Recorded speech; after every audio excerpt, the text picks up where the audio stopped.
దేవుడు మనుష్యులను పట్టించుకుంటాడు అని మనం నమ్మితే కొందరికి రిచ్ లైఫ్ ఇచ్చి వాళ్ళని హ్యాపీగా ఉంచి మరి కొందరికి పూర్ లైఫ్ ఇచ్చి వాళ్ళకు తినడానికి తిండి కూడా దొరకకుండా ఇలా కష్టాలు పెడుతున్నట్లా? దీనికి లాజికల్ ఆన్సర్తో కామెంట్ పెట్టండి. ఇది గుర్తుపెట్టుకో, నీ జీవితం నీ చేతుల్లోనే ఉంది. దీనికి ఫిలాసఫికల్ వ్యూ పాయింట్ చూద్దాం.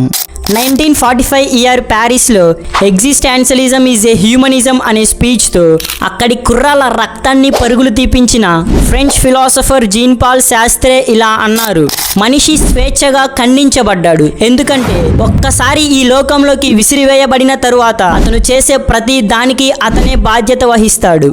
అవును, నీ జీవితం నీ చేతుల్లోనే ఉంది. ఎందరో సైంటిస్టులు, ఫిలాసఫర్స్ అండ్ సైకాలజిస్టులు వాళ్ళు అనుభవించి స్టడీ చేసి చెప్పినది మనం ఎలా ఆలోచిస్తే అలానే తయారవుతాం.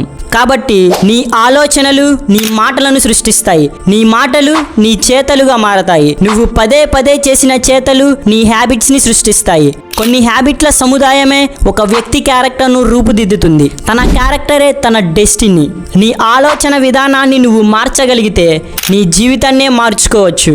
కాబట్టి నీ ఆలోచన విధానాన్ని మార్చాలంటే నీకు సరైన నాలెడ్జ్ ఉండాలి. Knowledge gives you power. శక్తివంతమైన ఆలోచనలతో సరైన నాలెడ్జ్ వస్తుంది. సరైన నాలెడ్జ్తో బలమైన నిర్ణయాలు వస్తాయి. ఇవే నిజమైన శక్తి.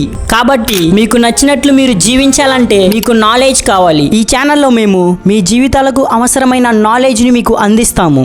ఇంకా దమ్ము ధైర్యం ఉన్న వీడియోస్ కోసం మా ఛానల్ని సబ్స్క్రైబ్ చేసి నోటిఫికేషన్ ఆన్ చేసుకోండి.